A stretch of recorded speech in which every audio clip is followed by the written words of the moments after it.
আজকের এই ভিডিওতে আমি টেকনো স্পার্ক 40 প্রো প্লাস স্মার্টফোনটাকে ফুল রিভিউ করব। পাশাপাশি স্মার্টফোন কিন্তু বেশ কিছু খারাপ দিক রয়েছে যেগুলো আপনাদের মাঝে শেয়ার করার চেষ্টা করব। মোবাইল ফোনটাতে ব্যবহার করা হয়েছে 6.78 ইঞ্চের একটি 144 হার্জ রিফ্রেশ যুক্ত অ্যামোলেড ডিসপ্লে, মিডিয়াটেকের Helio G200 চিপসেট, ব্যাক সাইডে 50 মেগাপিক্সেল ক্যামেরার সুবিধা, 5200 মিলিঅ্যাম্পিয়ার ম্যাসিভ ব্যাটারি সেটআপের সাথে থাকছে 45 ওয়াট ফাস্ট চার্জিং সুবিধা, আরো থাকছে উল্লেখযোগ্য ফিচার।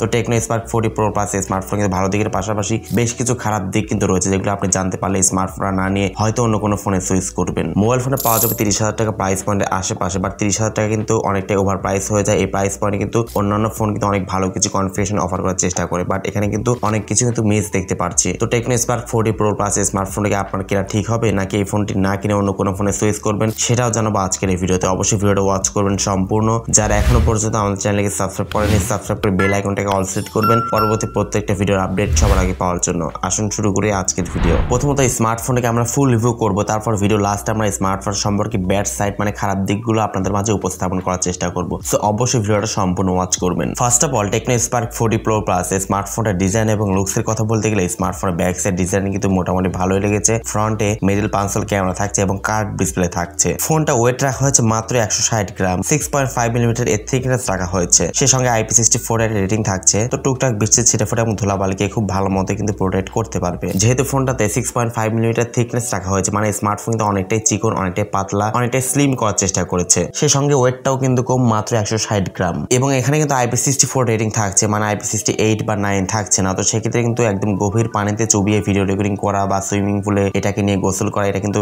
পসিবল না। IP64 রেটিং থাকছে এখানে, মানে টুকটাক বৃষ্টির ছিটেফোঁটা এবং ধুলাবালিকে প্রোটেক্ট করতে পারবে। ফোনটা ডিসপ্লেতে ইউজ করা হয়েছে 6.78 ইঞ্চি সাইজের একটি ফুল এইচডি প্লাস রেজলিউশন এটি আমরা ডিসপ্লে ইউজ করা হয়েছে। সঙ্গে থাকছে 144 হার্জ এটি রিফ্রেশের সুবিধা, 4500 নিটস পিক ব্রাইটনেস সুবিধা পাচ্ছেন এই স্মার্টফোনটাতে এবং প্রোটেকশন হিসেবে থাকছে Corning gorilla glass 7 I protection. তো যেহেতু কোনো ফুল এইচডি প্লাস থাকছে এবং অ্যামোলেড থাকছে, তো সেক্ষেত্রে ডেফিনেটলি আউটডোর ডিরেক্ট সানলাইট ফোনটিকে ইউজ করার সময় কোনো প্রকার শার্পনেস বা ব্রাইটনেস জনিত সমস্যা আপনি ফেস করতে হবে না। 144 হার্জ রিফ্রেশে দেওয়াতে ডেফিনেটলি ফোনটাকে বারবার স্মুথলি রান করতে পারবেন। ফোনটার মেইন পারফরম্যান্স থেকে ইউজ করা হয়েছে অ্যান্ড্রয়েড 15 এর সুবিধা iOS 15 ইউজ করা হয়েছে। এখানে মিডিয়াটেকের Helio G200 চিপসেট এখানে ইউজ করা হয়েছে যেটা 6 ন্যানোমিটার ফেব্রিকেশনে বিল্ড করা এবং জিপিইউ হচ্ছে Mali G57। মিডিয়াটেকের Helio G200 chipset কিন্তু একটু পাওয়ারফুল হলেও এখানে কিন্তু 4G চিপসেট ইউজ করা হয়েছে, 5G থাকছে না। G200 চিপসেট কিন্তু 4G চিপসেট। তো 30,000 টাকা প্রাইস পয়েন্টের আশেপাশে অনেক ফোনে কিন্তু 5G অফার করে, বাট এখানে কিন্তু 4G থাকছে। 5G দিতে পারলে অবশ্যই আরেকটু বেশি ভালো হতো। ফোনটা পাবেন দুটো র্যাম ভেরিয়েন্টে, 8GB RAM 128GB internal storage এবং 8GB RAM 256GB internal storage. Extra করে মাইক্রো এসডি কার্ড স্লট পেয়ে যাচ্ছেন। ক্যামেরা সেকশনে বলতে গেলে স্মার্টফোন ব্যাক সাইডে মেইন ক্যামেরা হচ্ছে 50 মেগাপিক্সেল এবং সেকেন্ড ক্যামেরাটি হচ্ছে একটি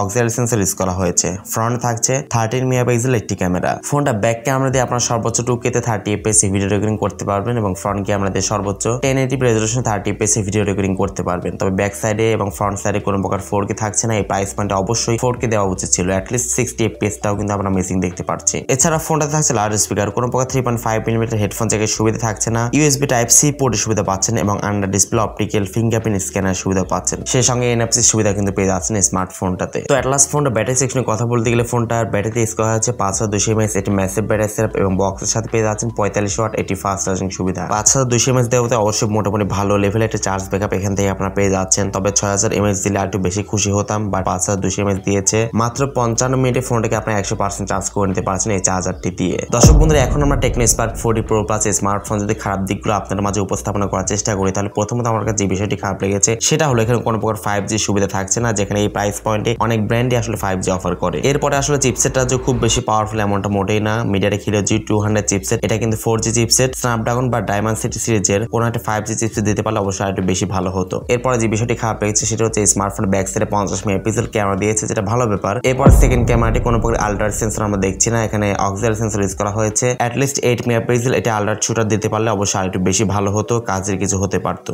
সেলফি ক্যামেরা মাত্র 13 মেগাপিক্সেল। সোশ্যাল মিডিয়া বা ব্লগিং এর জন্য যারা সেলফি ক্যামেরা গুরুত্ব দেন তাদের জন্য এটা কিন্তু একটু ব্যাড সাইড হতে পারে। ব্যাক সাইডে কোনো প্রকার 4K সুবিধা আমরা পাচ্ছি না, ফ্রন্টে 4K সুবিধা পাচ্ছি না। অ্যাটলিস্ট 60 fps এখানে দিতে পারতে, বাট সেটাও কিন্তু আমরা পাচ্ছি না। এই পর্যন্ত ঠিক থাকলে ভালো হতো, বাট ব্যাক সাইডে ক্যামেরাতে কোনো প্রকার স্টেবিলিটিও নাই, মানে ভিডিও করতে গেলে নড়াচড়া করে, কাঁপাকাঁপি করে, বিভিন্ন প্রবলেম। ব্যাক সাইডে গ্লাসের মতো লুকিং থাকলেও ব্যাক সাইডে আসলে প্লাস্টিক ফ্রেম ইউজ করা হয়েছে, যেটা আসলে খুব একটা বেশি প্রিমিয়াম ফিল দেয় না। দীর্ঘদিন ব্যবহারে অবশ্যই স্ক্র্যাচ পড়তে পারে স্মার্টফোনটাতে। এরপরে যে বিষয়টা খারাপ লেগেছে সেটা হলো iOS এখানে 15 ইউজ করা হয়েছে। টেকনো নিজস্ব iOS ভার্সনে অনেক বিল্ট ইন অ্যাপ বা বিজ্ঞাপন থাকতে পারে যা ইউজার এক্সপিরিয়েন্স বিরক্তিকর। USB type C version 2.0 use করা হয়েছে, যেখানে অনেক ফোনে এই প্রাইস পয়েন্টে 3.0 অফার করে। দ্রুত ডাটা ট্রান্সফারের জন্য ডেফিনেটলি 3.0 ইউএসবি ভার্সনটা দেওয়া উচিত ছিল, বাট এখানে 2.0 থাকছে। এট লাস্ট যে বিষয়টা আমার কাছে খারাপ লেগেছে সেটা হচ্ছে টেকনো স্পার্ক 40 প্রো প্লাস স্মার্টফোনটাতে IP64 রেটিং থাকছে, এখানে কোনো প্রকার IP68 বা 9 থাকছে না। তো সেক্ষেত্রে কিন্তু টুকটাক বৃষ্টির ছিটেফোঁটাকে প্রোটেক্ট করতে পারবে স্মার্টফোনটা, তবে